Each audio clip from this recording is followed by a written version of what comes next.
Okay, welcome to the video. This is my 2022/23 GT Force that I have built up over the last few months.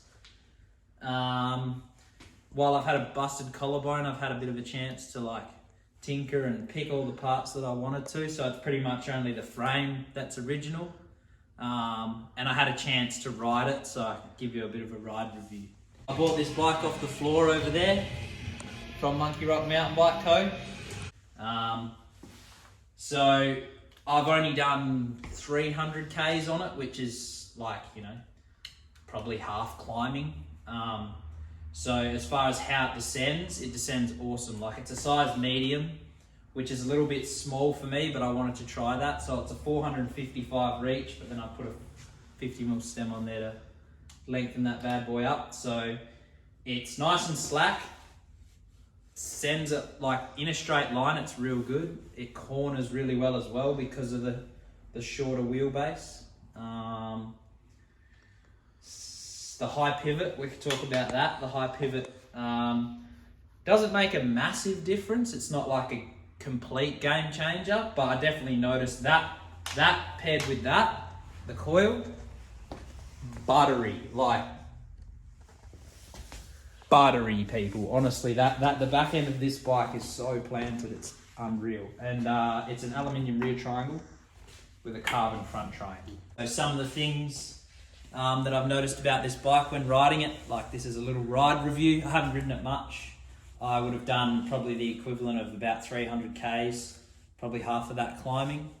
So some of the things I've noticed is although it's quite a slack, pretty much downhill bike, it's still quite playful. I'm going to put that down to it being a medium for me, which makes it feel quite playful. Corners really well. It kind of because of the high pivot, I guess it grows a little bit, which makes it it corners insanely well. In saying that, it's still real stable and planted, because of the coil and the big fork that I've put on there. It's very stable as well. Right, we've got the buttery fork. These things are buttery as. I love these things. The RockShox Ultimates. I'm running a 180mm travel. This bike comes out stock with a 170mm travel. The reason being is, I don't know, more travel, why the hell not? The problem with running more travel though, is it does slacken the head angle and raise the bottom bracket. So to counteract for that, I've got some of these bad boys over here. Where they are? These little nuggets. Some little offset bushings. Hey? So they go in over here. They replace the bushings or the mounting hardware in the bottom of my shock.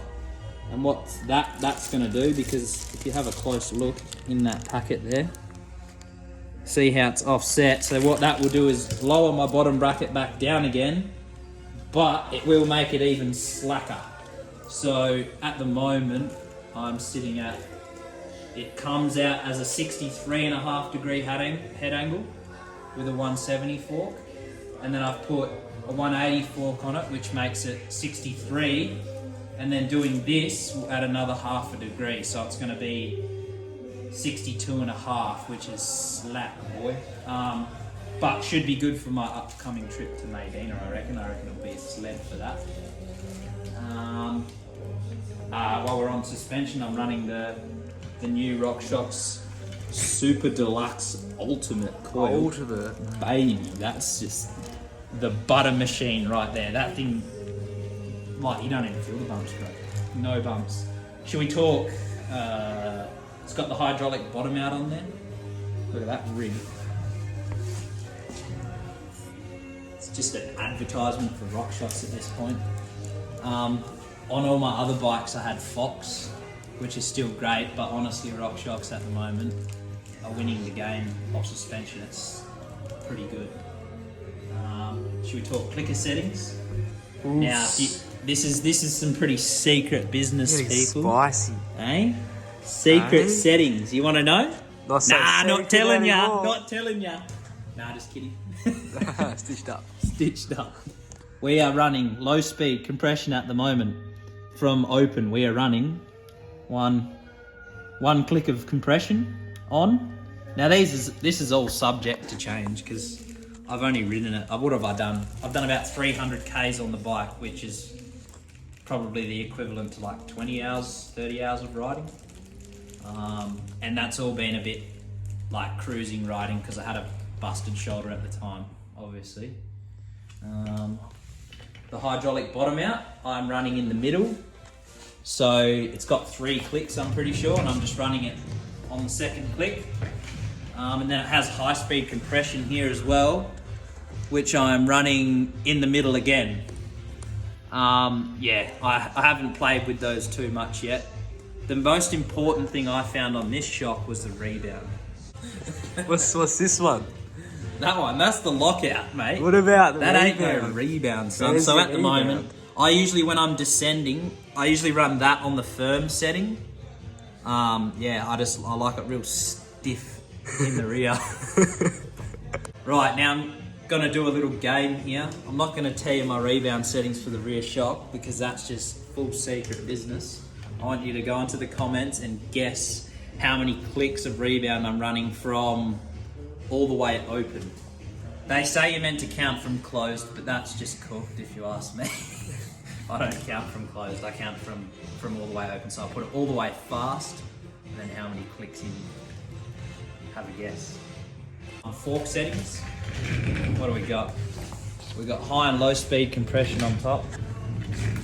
And I'm running, let's go, from all the way open, I'm running 1, 2, 3, 3 clicks of low speed on.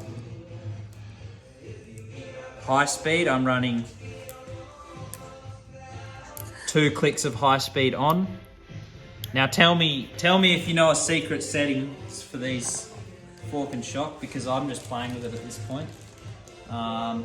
Feels pretty good where it is. This, once again, the rebound on these forks is real important. I played with that quite a bit. I went way too fast and then I slowed it back down and it felt pretty good. So I think I'm at a pretty close point at the moment. Let's go, what do we got? From all the way fast, all right? From all the way fast, I am 1, 2, 3, 4, 5, 6, 7, 8, 9. So 9. I'm 9 clicks from all the way fast. 1, 2, 3, 4, 5, 6, 7, 8, 9. Let's talk about the wheelbase. Now the wheelbase is, we've got this dirty flip chip thing here. Props to GT. That's pretty cool. You can literally change your wheelbase by 10 mil by flipping that flip chip. So in the short setting, this bike has a 1240 wheelbase. In the long setting, it's 1250. Now, because it's a medium and it's already quite a short wheelbase for me, I've slapped it in the long one. Still like quite a short wheelbase for the type of bike it is, I guess. Kind of like it corners like a demon, this thing, to be honest.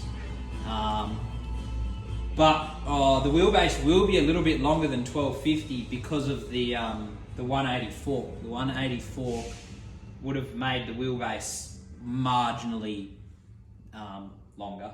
Let's go cockpit.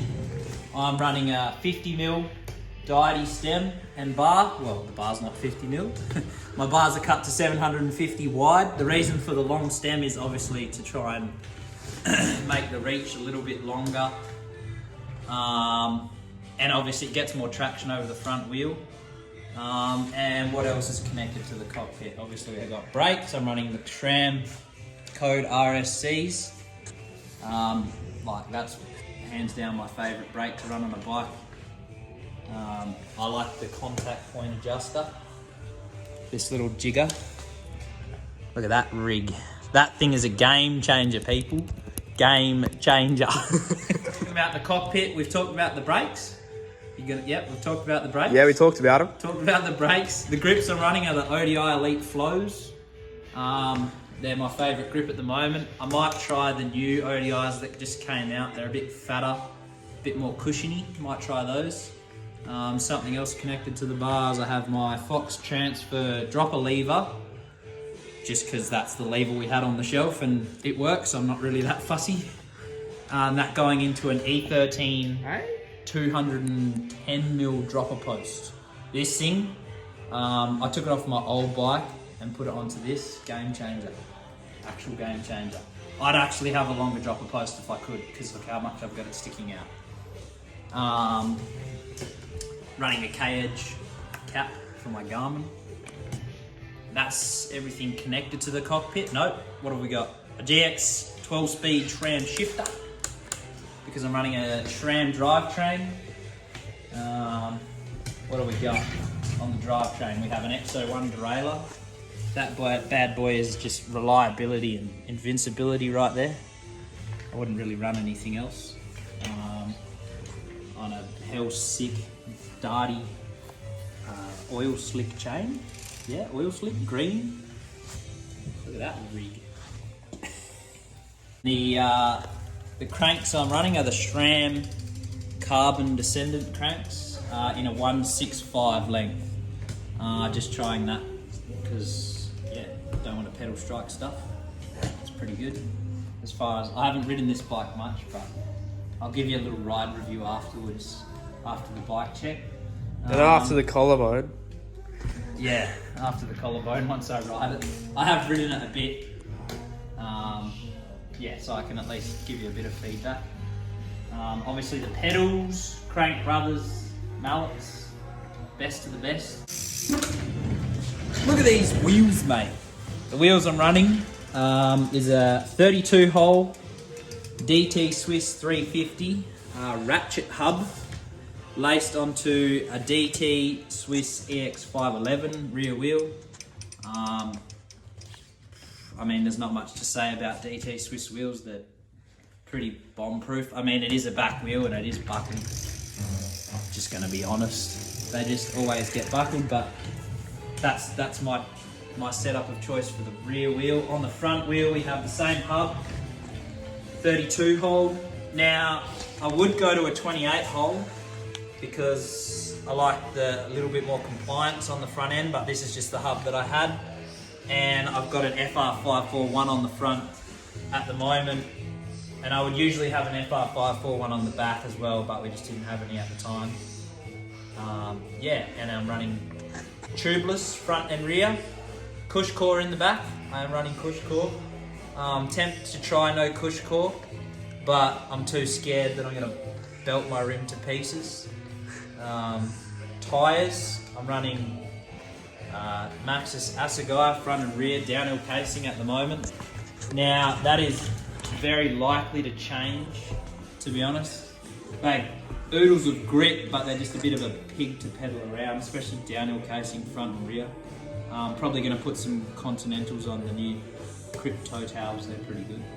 Right, frame protection. Yeah, babe. We're scratching the barrel here, we're almost done. I got some hell dirty frame protection. You can judge my job all you like. I don't care. I just got a random thing of frame protection, stuck it on there. Look at this. Look at this. Ready? It's coming off already. Bottle cage. Hey! Look at that. The friggin' Syncross. The side entry Syncross. The Syncross 1.0 carbon composite bottle cage. Carbon. Eh? Aye. That's the full bike check on my GT Force. If I've missed anything or you've got any questions, just comment them in the comment section.